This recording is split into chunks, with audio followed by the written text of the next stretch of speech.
Welcome. We are embarking on an analysis of a case that remains one of the most profoundly disturbing tragedies in recent memory. It's a devastating event, Mhm. one that completely shattered a meticulously constructed public image and, in doing so, exposed years of invisible abuse. And we are focused squarely on the source material surrounding the Hart family murders of March 26, 2018 in Mendocino County, California. The documents before us, they lay out a timeline of just complexity and cruelty. This event culminated when Jennifer Hart and Sarah Hart, both 38, ended their lives and the lives of their 6 adopted children. Sierra, Abigail, Jeremiah, Devontae, Hannah, and Marcus. Exactly. And the core fact is that Jennifer intentionally drove their SUV off a coastal cliff. This wasn't an accident. It was a final, deliberate act of violence. It's a staggering amount of human loss, and our objective here is very specific. We're going to synthesize the material to thoroughly understand the complex timeline of abuse that was occurring privately. And, also that powerful public image the Harts cultivated to shield themselves. Right. And most critically, the systemic oversight failures across multiple states that allowed this situation to persist until its tragic and perhaps inevitable conclusion. That dual reality is really the central challenge in processing these sources.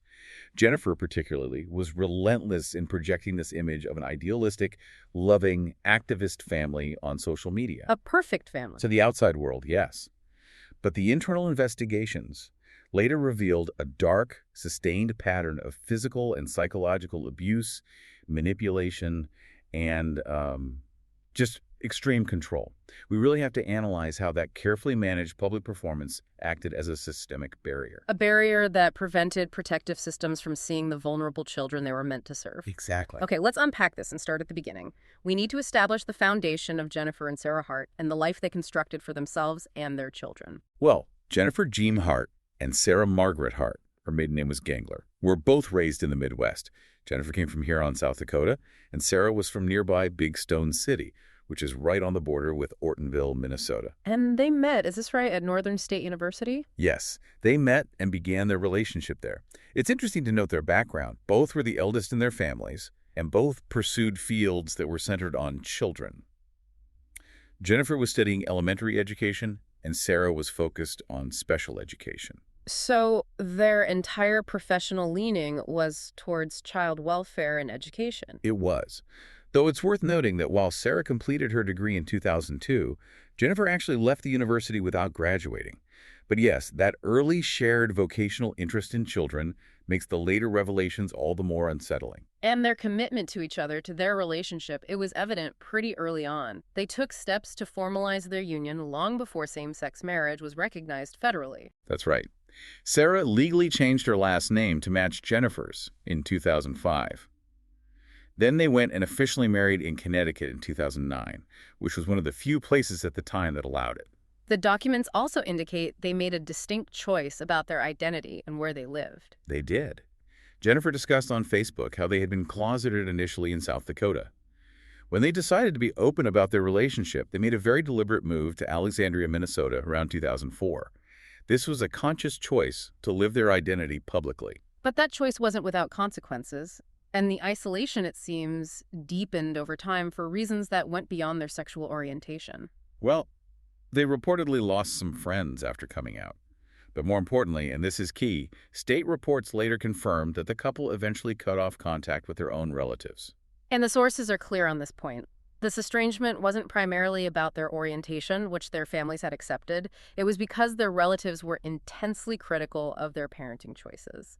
That is a crucial insight. It shows an early pattern of dealing with any form of external criticism, whether it was from family or society, by simply severing the tie. They just retreated further into their own self-contained unit. Any challenge to their methods was met with isolation. And that isolation eventually became a powerful mechanism for shielding the abuse that was to come. Without a doubt.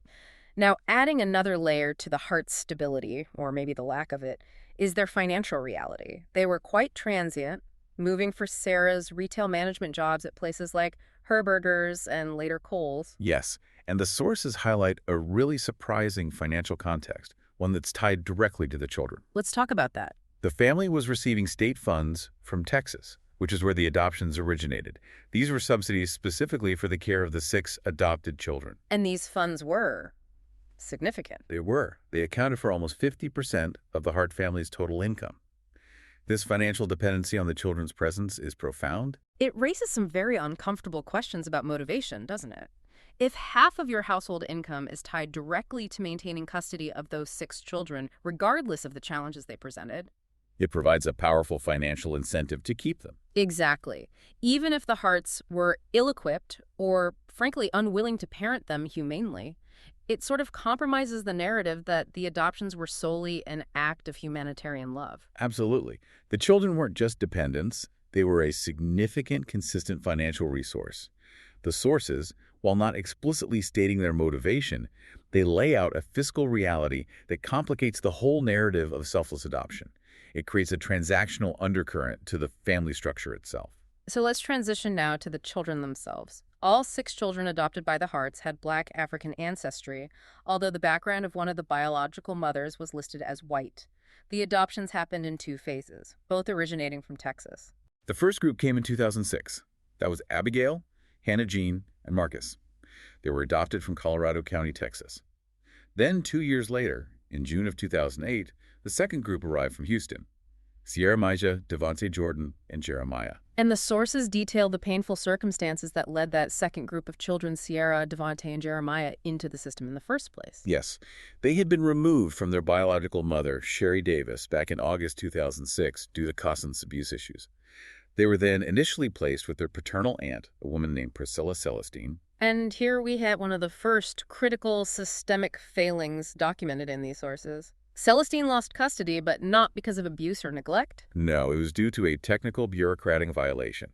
She had to work an extra shift, and she allowed the children's biological mother, Sherry Davis, to babysit them for a brief period. A caseworker observed this. And that was enough. That was deemed a violation of the custody agreement.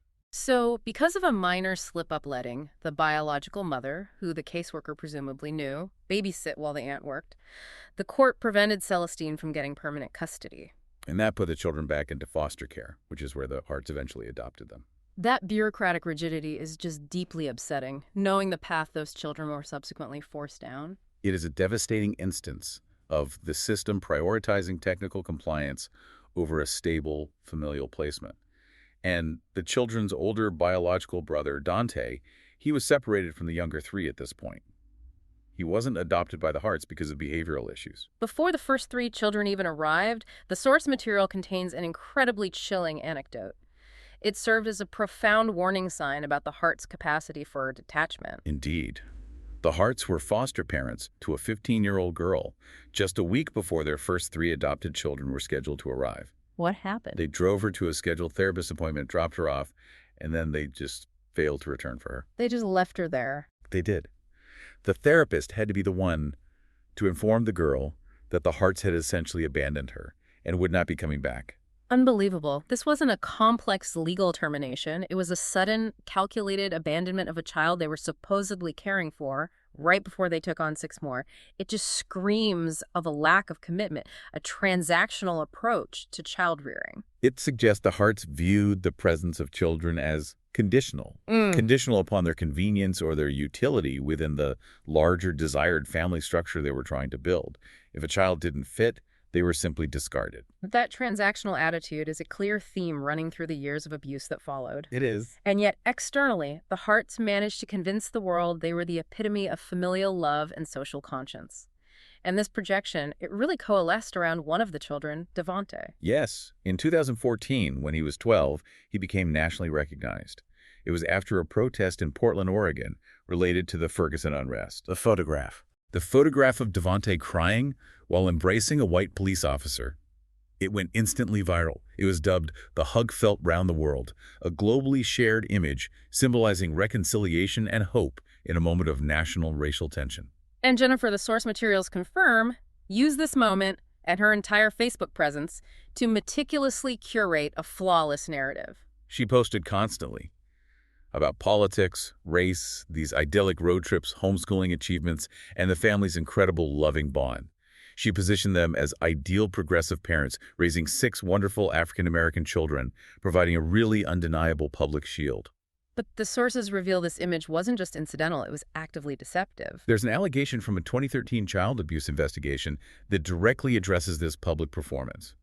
The allegation claimed, and I'm quoting here, that the children would pose and are made to look like one big happy family, but after the photo event, they go back to looking lifeless. That quote is just devastating because it confirms the performance was intentional and that it was known to outsiders. The happiness was a carefully staged event designed specifically for the public gaze, and it Yes. frames the rest of the timeline perfectly. We are moving now from that fabricated public reality to the relentless private cruelty, which the system struggled to detect or stop across multiple state lines. The persistence of these abuse allegations is a hallmark of this case. It begins in Minnesota, where the family first came under scrutiny between 2008 and 2011. Let's start with that earliest formal report from 2008. In 2008, a teacher at the school noticed bruises on Hannah's left arm. When the teacher questioned her, Hannah said that Jennifer had used a belt to hit her. And what was the Hart's reaction to this? It was immediate and total. They pulled all 6 children from public school for an entire year to prevent any further mandatory reporting by teachers or staff. So that move right there, it effectively isolated the children from one of the few mandated reporters they had consistent access to. It did. But the allegations returned, and they escalated. In 2010, Abigail, who was only 7 at the time, spoke out. What did she report? She reported having OEs on her back and stomach. She said she felt threatened, and she provided details of a specific, horrific punishment. What was that? She described being beaten and having her head held in cold water over a penny that the Harts assumed she had stolen. A penny. A penny. This specific anecdote highlights the extreme disproportion of the punishment to the alleged offense. It was focused entirely on humiliation and pain. And during this investigation, did the other children say anything? The sources indicate authorities heard widespread claims of abuse. All the children confirmed they were constantly spanked and that they were routinely deprived of food. This was a consistent, confirmed pattern. So this one led to some kind of legal consequence. Yes, though it was limited. Sarah took responsibility for the 2010 incident. She pled guilty to a charge of third-degree assault and received a sentence of community service for 1 year. And Jennifer? Jennifer, the sources note, avoided direct criminal charges at that time. It really reinforced Sarah's role as the public-facing fall guy for the couple's collective actions. And then the most insidious pattern of abuse, the food deprivation, it was documented again in 2011. It was.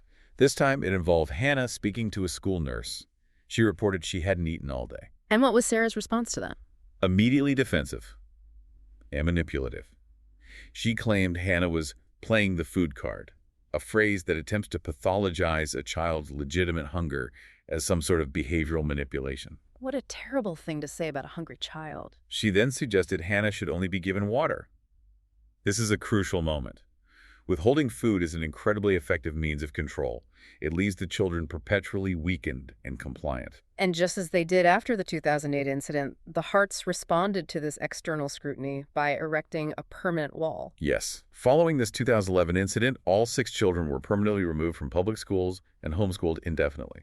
A move that was just devastating to the children's safety net. By homeschooling them, the Harts eliminated the most reliable institutional context teachers, nurses, administrators, who are legally mandated to report suspected abuse. They had successfully leveraged geographic and institutional isolation to continue their pattern of control, completely unchecked by daily external observation. The family then moved to Oregon. And in 2013, Oregon authorities were notified of the prior Minnesota allegations, which initiated a new investigation there. The Oregon investigation was comprehensive. It involved interviews with the Harts, with the children, and most importantly, with family friends who offered truly damning testimony. It painted a picture of pervasive psychological and physical control. What specifically did these friends describe? It sounds like they had a glimpse behind the curtain that the school system was now barred from seeing. They described an environment of just extreme regimentation. The children were forced to raise their hands before they were allowed to speak. They were prohibited from wishing each other a happy birthday. Why? To suppress individual identity. It seemed so, to suppress any individual identity and connection. And most bizarrely and cruelly, they were banned from laughing at the dinner table. This is just pure, deliberate suppression of childlike joy. That is the definition of psychological control, a level of micromanagement that turns children into automatons. The friends also noted that the children were visibly poorly fed, right? They looked small for their ages. Yes, confirming the consistent reports of food deprivation. The sources provide a specific, chilling anecdote about a pizza incident. Tell me about that. A friend reported that Jennifer ordered a pizza, but she strictly limited each child to only one small single slice. Later, when Jennifer discovered the entire pizza was gone, she imposed a harsh punishment. Which was? The children were not fed breakfast the next morning and were forced to lie on their beds for 5 hours. That punishment is so multi-layered. There's physical discomfort, there's hunger, and then forced stillness. It confirms the extreme lengths the Harts went to maintain total domination. It's no wonder the friends described the children as being scared to death of Jen and likened them to trained robots. So with all this damning testimony from the outside, the investigation should have been conclusive. But it stalled. It did. When the children were interviewed, they provided conflicting information. They didn't report any new incidents of abuse, nor did they fully disclose the severe incidents that had happened in Minnesota. Probably out of fear, or maybe they were coached. And this is where Jennifer's carefully curated public persona became a shield. Exactly. When she was interviewed, she successfully deployed her counter-narrative. She claimed that the family's issues were purely the result of external intolerance, that people just weren't accepting of 2 lesbian mothers raising 6 African-American children. A narrative that allowed her to frame legitimate concerns about abuse as mere discrimination. Precisely. And because the children didn't confirm any new abuse, and Jennifer provided this socially compelling, if manipulative explanation, the Oregon authorities concluded the investigation. They couldn't confirm the Harts were guilty or that a definable safety threat existed. So the system accepted the narrative of the progressive, victimized parents over the whispers of chronic abuse. That's what happened. So the family successfully dodged definitive intervention in Minnesota and Oregon. Let's fast forward to 2017 and 2018, the final months, after the Harts had moved once more, this time to the Woodland, Washington area. This is when the crisis finally spilled over, and it required the intervention of their immediate neighbors. The critical incident occurred in August of 2017. Yes. Hannah, who was desperate, jumped out of her second-story bedroom window at about 1:30 in the morning. She immediately ran to the neighbors, the DeKalbs. Her plea was stark and terrifying. What did she say? She pleaded, "Don't make me go back. They're racist and they abuse us." And Jennifer and Sarah, they must have realized what happened. They rushed over, found Hannah, and took her back. But Jennifer immediately launched into a concerted effort at damage control with the DeKalbs. She recycled her old narrative. Claiming Hannah was lying. Yes, in trying to deflect the desperation of the act by claiming the children were drug babies and that Hannah's biological mother was bipolar. She was suggesting that mental instability was the cause of the outburst, not abuse.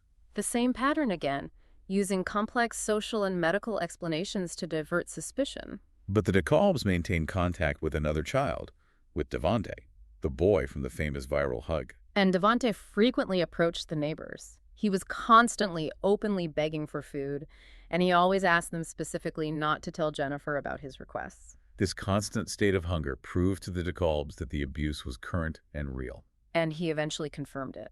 Devante later confirmed to the DeKalbs that his adoptive mothers withheld food as punishment, and that physical abuse was still occurring. This constant observable need for food was the evidence the neighbors needed to act. And they did. The DeKalbs acted decisively, reporting the family to the police and, crucially, to the Washington State Department of Social and Health Services, or DSHS. And here's where the failure of the system becomes most acutely felt. The sources detailed these frantic last-minute attempts by DSHS to intervene. They tried to reach the Harts twice in March of 2018. Twice? Yes, a DSHS caseworker first attempted contact on March 23, 2018. That's just 3 days before the murders. They failed to connect. Then, the caseworker attempted contact again on March 26. The very day the family was driving toward the cliff. The very day. It's just agonizing to consider how close the system came. The inertia and the geographic evasion the Harts successfully maintained for years meant that even when the final attempt at protective intervention was in motion, it just wasn't able to catch up to the family in time. The multiple state lines and the Harts' consistent ability to deflect and disappear proved fatally effective. The sources confirmed the system was reacting, but bureaucratic delays and the sheer mobility of the family allowed them to stay one step ahead of accountability and protection until the very end. This brings us inevitably to the final tragic culmination. Let's transition now to the facts of the murders and the definitive findings of the inquest. Specifically, the evidence of intentionality, which leaves no room for doubt about what happened that day. On March 26, 2018, the Harts were driving their GMC Yukon XL southbound on California State Route 1 in Mendocino County. Jennifer drove the SUV over a 100-foot cliff near a town called Westport. The recovery operation was difficult. The bodies of Jennifer, Sarah, and 5 of the children, Hannah, Marcus, Jeremiah, Abigail, and Sierra, were recovered in or near the wreckage on the beach below. Marcus was actually the first body found. Yes, and tragically, Devontae's body has never been found, despite extensive searches, even as recently as 2025. But despite the lack of a body, the courts accepted the evidence. They did. In 2019, a Superior Court judge formally ruled that Devontae had been in the vehicle at the time of the crash. That allowed for a death certificate to be issued, confirming the loss of all 6 children. This is where the technical data becomes absolutely critical for understanding intent. The authorities were able to retrieve information from the SUV's airbag control module, the vehicle's so-called black box. And the data from that black box was irrefutable evidence of a deliberate action. It showed the vehicle had stopped at the cliff edge, which suggests Jennifer paused to look over. Then it accelerated rapidly from a standing stop, reaching 20 miles per hour in just 3 seconds. With the throttle at 100%. With the throttle pushed to 100%. This wasn't a loss of control on a winding road. It was a maximum effort acceleration straight off the edge. So the black box provided a clear, undeniable mechanical confirmation of intentional homicide and suicide. But the preparation was evident in other ways, too, particularly the toxicology results and Sarah's digital activity. The toxicology tests revealed 2 key facts regarding impairment and incapacitation. First, Jennifer's blood alcohol content was found to be over the legal limit. She was driving under the influence. And a second fact. Second, both Sarah and 2 of the children had diphenhydramine, which is the active ingredient in over-the-counter medications like Benadryl in their systems. The presence of diphenhydramine in the children is deeply suggestive of sedation, an attempt to ensure compliance or incapacitation before the crash. What about Sarah's digital history? Sarah's Google search history revealed a chilling process of planning in the days leading up to the event.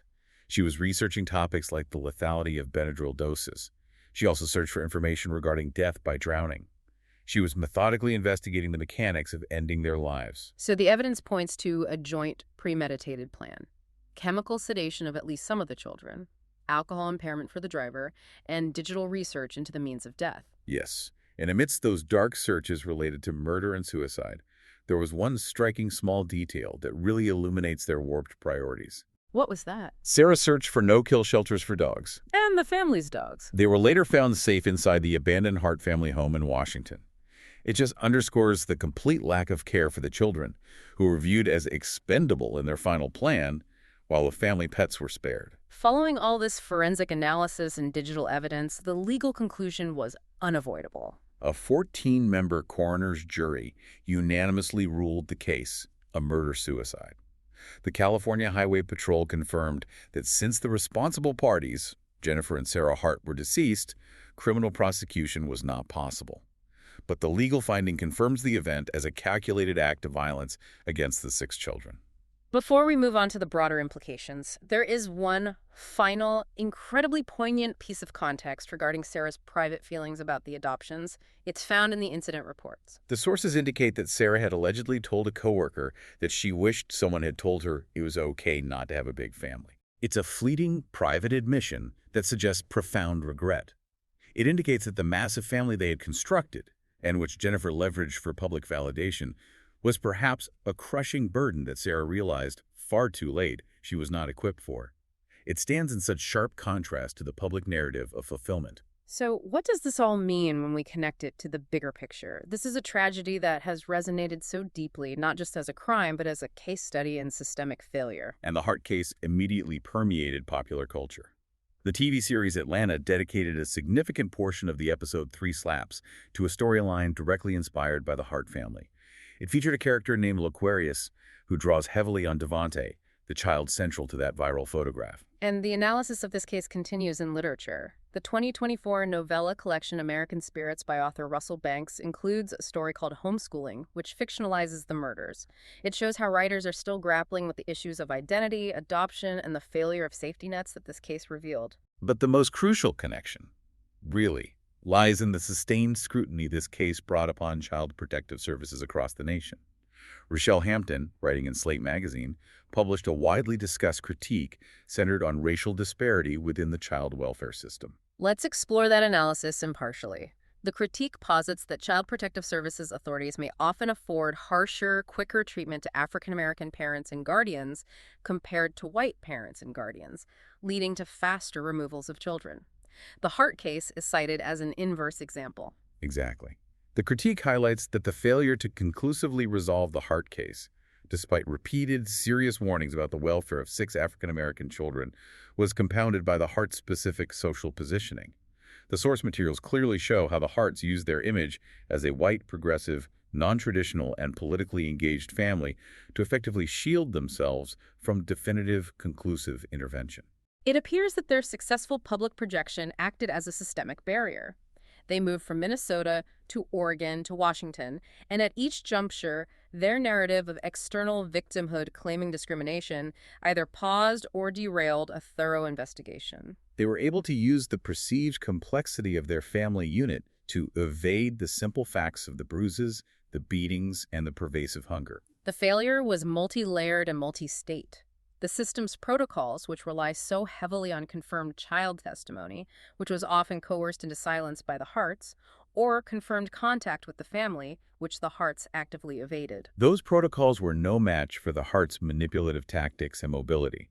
Even after Hannah jumped out of her window in a desperate plea for help, the final bureaucratic steps were too slow, delayed, and ultimately too late. We have completed our analysis of the sources documenting this profound discrepancy between the Hart's public narrative of the loving progressive family and the devastating private cruelty inflicted upon their adopted children. And we also have the undeniable forensic evidence that confirms the end was not a tragic accident, but a premeditated act of murder-suicide executed by Jennifer and Sarah Hart. Our sympathy and focus remain entirely on the 6 children, Sierra, Abigail, Jeremiah, Devontae, Hannah, and Marcus, who endured prolonged physical and psychological abuse, only to suffer the final, fatal act of violence at the hands of the very people responsible for their care and protection. And we leave you with a final thought, derived directly from the difficult truths in these sources. These 6 children had already experienced the trauma of being removed from their biological family and placed into state care.